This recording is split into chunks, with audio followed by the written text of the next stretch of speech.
Sound prediction, take one. Hello, everybody. It's good to be back with you today. I hope you all have enjoyed your weekend.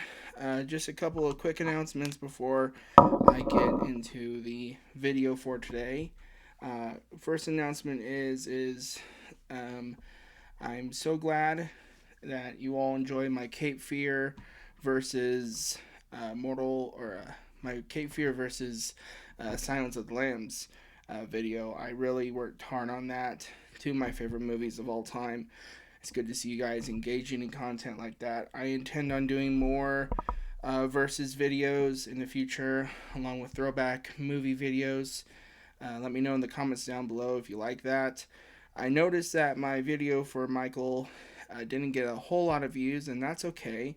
It is just a review, but just let me know if you enjoy content that's more related to older stuff, and I can definitely lean into that. Due to the obvious high demand right now on this channel, I've actually opened up a second spot where you can find me now. I am on Instagram, and I will put that link in the description for this video. And if not, you can find it on my posts in related, you know, on this channel. You can go follow me there. I think it's J Reviews with one. It's JRE. It's JJAYREV 13WS uh, underscore 2. So go follow me on Instagram. You guys will know it. It's the same icon as my YouTube channel. So just go follow me there. That's where Chester is going to be for the majority of the time now. I'm going to continue to do Throwback Thursdays. You'll just be with me instead of Chester from now on. I think that just will do better for both the kind of content that I'm hoping to do, being a little bit more short form on there, a little bit more comedic.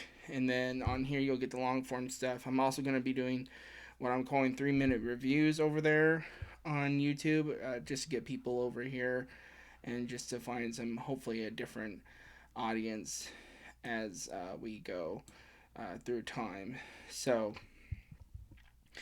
Um, so that's just a big announcement that I wanted to give. Was just that I do have a Instagram. If you guys want to go follow me there, they will be getting exclusive content that you guys will not be getting here.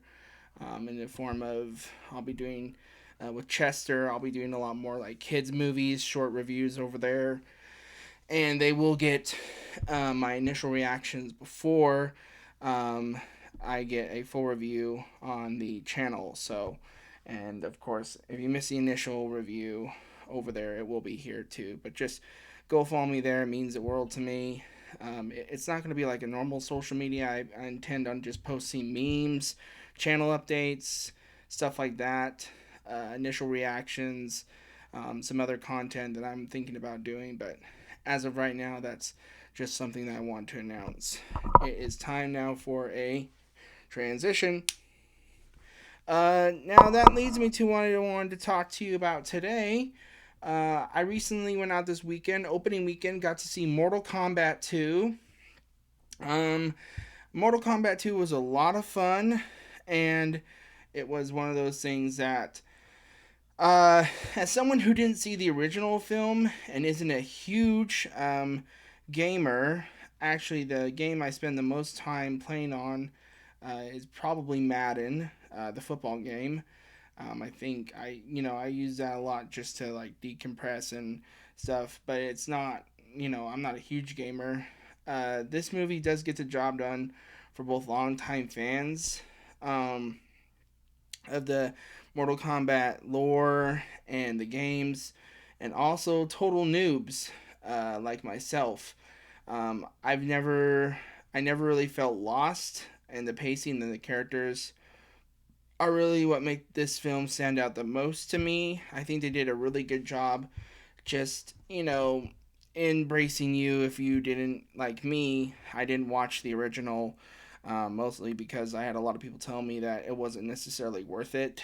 And So I took that warning and I didn't watch the first Mortal Kombat film. It'll be probably something that I revisit in the future, but I just didn't get around to it the first time because I was like, I've heard it's not great. So I didn't end up revisiting the old one. But Mortal Kombat 2 is really good. The graphics look pretty cool at times, which is one of the major concerns. And they're a little goofy, the graphics are at other times, but mostly they work for the kind of movie that this is. And I think that's the understanding that people need to go into this with. Is that ultimately Mortal Kombat 2 is trying to appease a very specific audience, which is a fan of not only the movie genre, but also they're trying to appease a more, gamer type. And I feel like these were very true to the clips you'll see online, or if you got to watch, pro players like I did on TV when they used to put the competitions on TV, do the Mortal Kombat fatalities and stuff. This was very faithful to that level of like graphic gore and stuff, which is why I think this works. The story follows a pretty typical line in the get the thing to stop the end of the world narrative. It's pretty prototypical in that sense. Nothing groundbreaking. There were a couple of characters that they focus on with Katana being one of the main ones, along with obviously Johnny Cage being kind of the selling point of this one. I feel like they're both very balanced. It keeps things moving, and that's not to a fault. I feel like this movie wasn't necessarily going for a whole bunch of deep lore like the first one was, from what I understand, where they tried to, lure you into maybe there's something more here, to a point that Cole Young actually gets toned way back in this one to almost a B-roll character, in the sense that he does get completely flattened into almost a nothing character besides just being a fighter. And so if you've seen the movie, you know what I'm talking about. Obviously, no spoilers there, but just know that if you got really attached to Cole in the first one, that is your fault. um, but it's pretty typical. It keeps things moving and it gives the fights enough weight to stay entertaining throughout for those who are definitely not huge fans of just the fighting part of it. But I feel like if you go into this movie just for the fights, you will be supremely pleased. Obviously, critically, this one was extremely hard to look at from any standpoint besides just it's a video game movie. What do you expect? In fact, I wrote that down in my book. I was just like, what do you expect from a video game movie? This is prototypical. They didn't try to shove too much in, they didn't try to take too much out as far as story goes. And they really do give you a lot of time with the fighting, which I feel like is what a lot of people are saying was missing from the first one. And when I talked to a fan recently of the video games, he's like, that's what it should have been the whole time. And he hadn't even seen the second one yet, but he was disappointed in the first one. And when I told him from a reviewer standpoint, it hit all those notes as far as gore and fighting, and very little like time spent worrying about the story. It was good. I want to circle back to talking about the graphics a little bit. I want to be clear because the graphics are good. They're just not, you know, they're animated for this style, and it's very stylized is the word I'd use here. There are some shots that are very cool. I don't know the name of the place where they're fighting, but there's this place where these two characters fight, and it almost looks like they're fighting within like this swirling portal type outer space thing that almost looks like they're trying to make it look very like afterlife-ish. And that was very cool because it worked extremely well. In fact, that shot really had me going, whoa. And the camera work throughout this movie, they know exactly what they're doing there. They know where to put it. in this stylized type film where you feel like you're actually in the fight scene. Along with the score that's really very upbeat and like you're playing a video game, you just feel like you're kind of watching maybe somebody who's really way better than you at a movie, or I mean at a video game play the movie, if you allow me that liberty. But other than that, it stays entertaining. There are also some great stand-up performances that I want to talk about. The number one being from Carl Urban, who plays Johnny Cage, uh, the washed-up actor from a 80s style Stallone type alternate timeline where he became that guy. They also reference a lot of movies that exist in this timeline, like Keanu Reeves with John Wick, or different shows like Die Hard. They reference different things like that you kind of get the feeling that in this world Johnny Cage has become like a that type of character who gets almost locked into those very 90s stylistic kung fu movies, um, almost as if Kill Bill never existed and kung fu movies became more stylized, like what we see from Jason Statham with his continuous, almost yearly provided watching with movies like The Shelter or Beekeeper. This is kind of the vibe I get from the Johnny Cage of this Mortal Kombat universe. And I could be off on that, but that's just kind of the vibe I get. Um, Josh Lawson also really stood out to me as Kano. I've heard that he was a big standout in the first one. He does an amazing job here drawing you in. I'm glad they gave us this character in this movie. He's very balanced and just very fun to watch. Both of my Aussies in this one, Australian actors Carl Urban and Josh Lawson, were extremely fun to watch and extremely fun to be carried through this story. The lady who played Katana, I have to give her a big shout out. She does an amazing, amazing job. Can't remember her name off the top of my head, but she also gives a pretty gravitas, weighty, play to a role that wasn't really given much in that way on screen and through the script. But I feel like, again, it's enough to where you feel like there's definite stakes there for all the characters, and good enough that you're like not bored by it. And you're just like, I didn't want to come here and just watch blood. And there's enough there that you're like, okay, there's something here. CJ Bloomfield was an air standout to me. He played the character.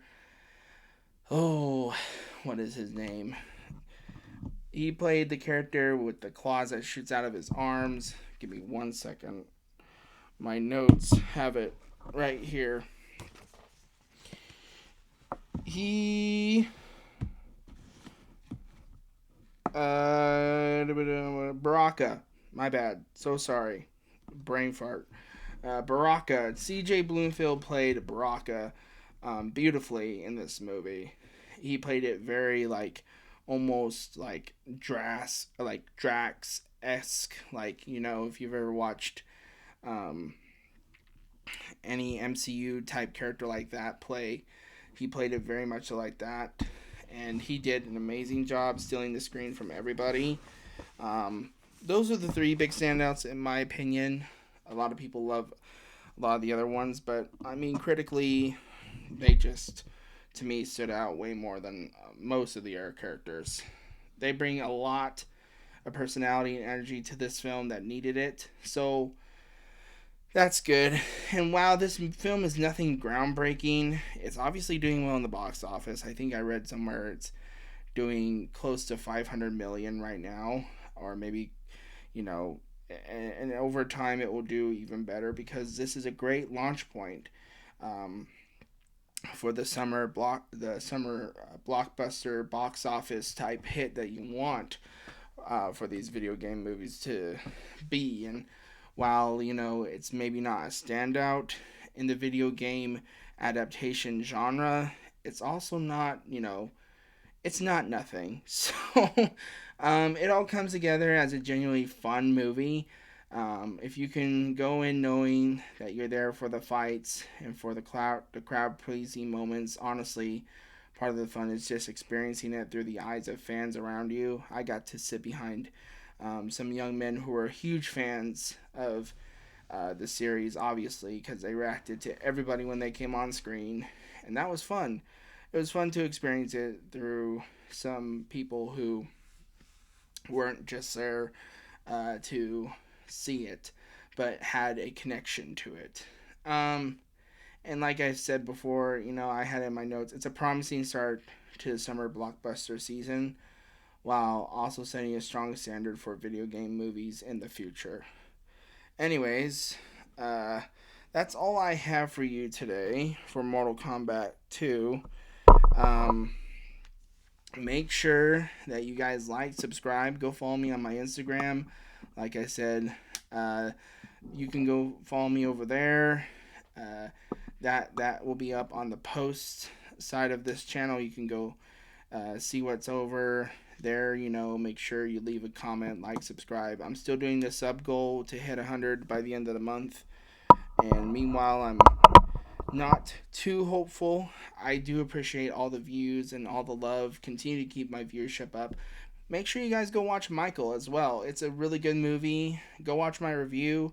I did it with a special guest, my wife, and we both really liked it. I think that movie also has a promising beginning to the season that we're heading into of just non-stop hits all summer. So, that being said, I think that about ends what I had to say to you today.